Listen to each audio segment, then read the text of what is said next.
6ನೇ ಪ್ರಶ್ನೆ, ವಿಚಾರ ಚಂದ್ರೋದಯ 3ನೇ ಕಲ, ಸೂಕ್ಷ್ಮ ಶರೀರದ ದೃಷ್ಟ ನಾನು. 66ನೇ ಪ್ರಶ್ನೆಯಲ್ಲಿ ಶಿಷ್ಯ ಗುರುಗಳಿಗೆ ಕೇಳ್ತಾನ್ರಿ, ಈ ಅಪಂಚೀಕೃತ ಮಹಾಭೂತಗಳ 17 ತತ್ವಗಳನ್ನು ಹೇಗೆ ತಿಳಿದುಕೋಬೇಕು ಅಂತ ಶಿಷ್ಯ ಪ್ರಶ್ನೆ ಮಾಡ್ರಿ. ಅದು ಗುರುಗಳು ಹೇಳ್ತಾರೆ. ಈ 17 ತತ್ವಗಳು ಯಾವುವು ಅಂದ್ರೆ ಜ್ಞಾನೇಂದ್ರಿಯ ಪಂಚಕ, ಕರ್ಮೇಂದ್ರಿಯ ಪಂಚಕ, ಪ್ರಾಣ ಪಂಚಕ ಮತ್ತು ಮನ ಬುದ್ಧಿ, ಇವು 17 ತತ್ವಗಳು. ಇನ್ನು ಮೊದಲನೇ ಸಲ ಏನು ನೋಡೋಣ ಅಂದ್ರೆ ಜ್ಞಾನೇಂದ್ರಿಯ ಮತ್ತು ಕರ್ಮೇಂದ್ರಿಯಗಳಲ್ಲಿ ನೋಡೋಣ. ಈ ಜ್ಞಾನೇಂದ್ರಿಯ ಆಕಾಶದ ವ್ಯಷ್ಟಿ ಸತ್ವಗುಣದಿಂದ, ವ್ಯಷ್ಟಿ ಪದ ತಗೊಂಡೆ ಒಂದೇ ಭೂತದ ಒಂದೇ ಗುಣದಿಂದ ಆಗ್ಯದ ಅಂತ ಹೇಳಿ ವ್ಯಷ್ಟಿ ಪದ ತಗೊಂಡಿನ. ಆಕಾಶದ ವ್ಯಷ್ಟಿ ಸತ್ವಗುಣದಿಂದ ಶ್ರೋತ್ರವಾಗಿದೆ. ಇನ್ನು ಆಕಾಶದ ವ್ಯಷ್ಟಿ ರಜೋಗುಣದಿಂದ ವಾಕ್ ಆಗಿದೆ. ಶ್ರೋತ್ರ ಶಬ್ದವನ್ನು ಕೇಳ್ತದ, ವಾಕ್ ಶಬ್ದವನ್ನು ಮಾತಾಡ್ತದ. ಶ್ರೋತ್ರ ಜ್ಞಾನೇಂದ್ರಿಯದ ಮತ್ತು ವಾಕ್ ಕರ್ಮೇಂದ್ರಿಯದ. ಈ ಎರಡರಲ್ಲಿ ಮಿತ್ರತ್ವ ಇದೆ. ಯಾಕಂದ್ರೆ ಎರಡರಲ್ಲಿ ಒಂದೇ ವಿಷಯವನ್ನು ಅದ ಯಾವ ವಿಷಯ? ಅದು ಶಬ್ದನಂತ ವಿಷಯ. ಈಗ ಒಬ್ಬ ತಂದೆ ಇರ್ತಾರ, ಒಬ್ಬ ತಂದೆಗೆ ಇಬ್ಬರು ಮಕ್ಕಳು ಇರ್ತಾರ. ಆ ಇಬ್ಬರು ಮಕ್ಕಳು ಒಂದು ಬಾಲವನ್ನು ತಗೊಂಡು ಆಟವಾಡ್ತಿರ್ತಾರ. ಇಲ್ಲಿ ಒಬ್ಬ ತಂದೆ ಯಾರು ಅಂದ್ರೆ ಆಕಾಶ. ಆಕಾಶಕ್ಕೆ ಇಬ್ಬರು ಮಕ್ಕಳು ಯಾರು ಅಂದ್ರೆ ಶ್ರೋತ್ರ ಮತ್ತು ವಾಕ್. ಬಾಲ್ ಅನ್ನೋದು ಇಲ್ಲಿ ಶಬ್ದದ. ಆ ಶಬ್ದನಂತ ಬಾಲ್ ಅನ್ನು ತಗೊಂಡು ವಾಕ್ ಮತ್ತು ಶ್ರೋತ್ರ ಇಬ್ರು, ಒಬ್ಬ ಒಗಿತಾನ ಒಬ್ಬ ತಗೋತಾನ ಅಂತ ಹೇಳಿ ಇಬ್ರು ಆಟವಾಡ್ತಿರ್ತಾರ. ಈ ರೀತಿಯಾಗಿ ಜ್ಞಾನೇಂದ್ರಿಯ ಆದಂಥ ಶ್ರೋತ್ರ ಮತ್ತು ಕರ್ಮೇಂದ್ರಿಯ ಆದಂಥ ವಾಕ್ ಇವರಿಬ್ಬರಲ್ಲಿ ಮಿತ್ರತ್ವ ಇದೆ. ಇನ್ನು ಎರಡನೇದಾದಂಥ ವಾಯುಭೂತದ ಸತ್ವಗುಣ, ವ್ಯಷ್ಟಿ ಸತ್ವಗುಣದಿಂದ ತ್ವಚ ಆಗಿದೆ.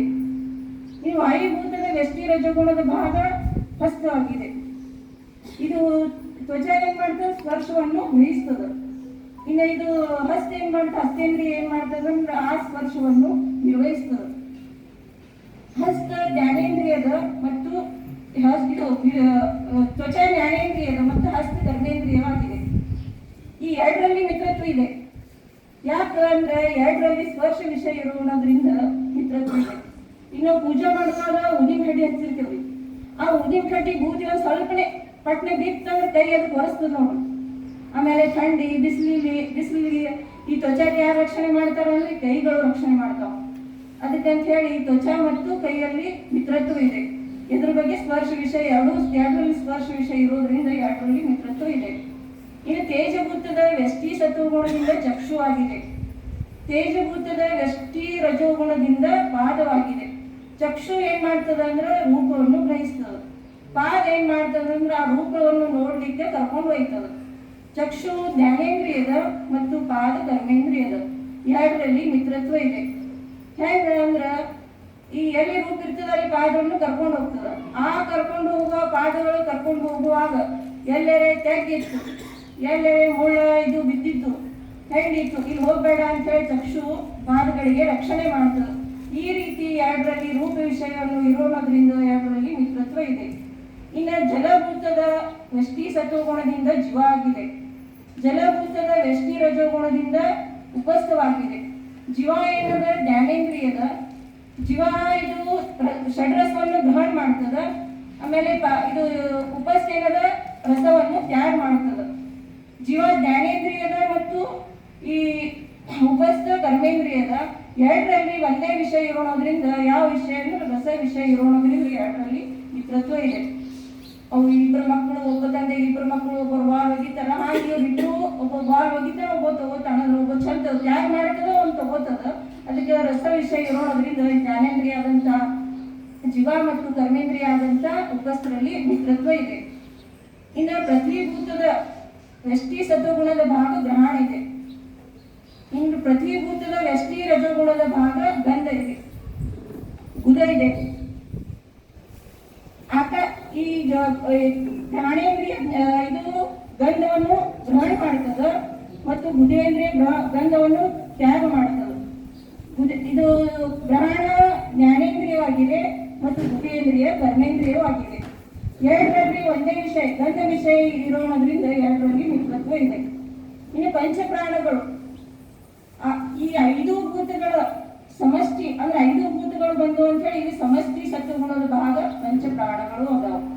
ಪಂಚಪ್ರಾಣಗಳು ಯಾವುವು ಅಂದ್ರೆ ಪ್ರಾಣ,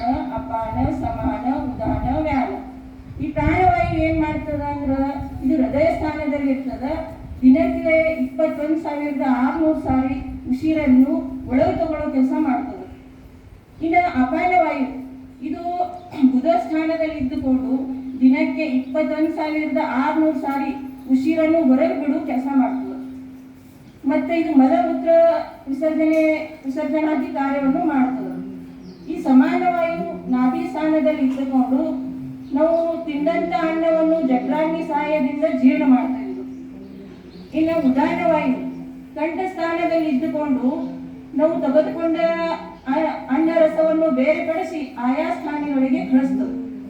ಆಮೇಲೆ ಇವು ಸೀನ, ಬಕ್ರತಿ, ವಾಂತಿ ಇತ್ಯಾದಿ ಊರ್ಧ್ವಮುಖ ಕ್ರಿಯೆಗಳನ್ನು ಮಾಡ್ತದೆ.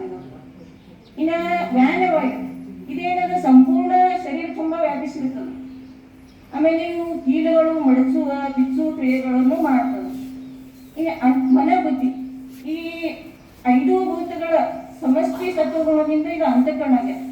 ಅಂತಃಕರಣ ವೃತ್ತಿಗಳು 4 ಪ್ರಕಾರ: ಮನ, ಬುದ್ಧಿ, ಚಿತ್ತ, ಅಹಂಕಾರ. ಈ ಸೂಕ್ಷ್ಮ ಶರೀರ ಹೇಳುವಾಗ 2 ಹೇಳ್ಕೊಳ್ತದ, ಮನ, ಬುದ್ಧಿ. ಈ ಚಿತ್ತವನ್ನು ಮನಸ್ಸಿನಲ್ಲಿ ಅಂತರ್ಭೂತ ಮಾಡ್ಯಾರ ಮತ್ತು ಅಹಂಕಾರವನ್ನು ಬುದ್ಧಿಯಲ್ಲಿ ಅಂತರ್ಭೂತ ಮಾಡ್ಯಾರ.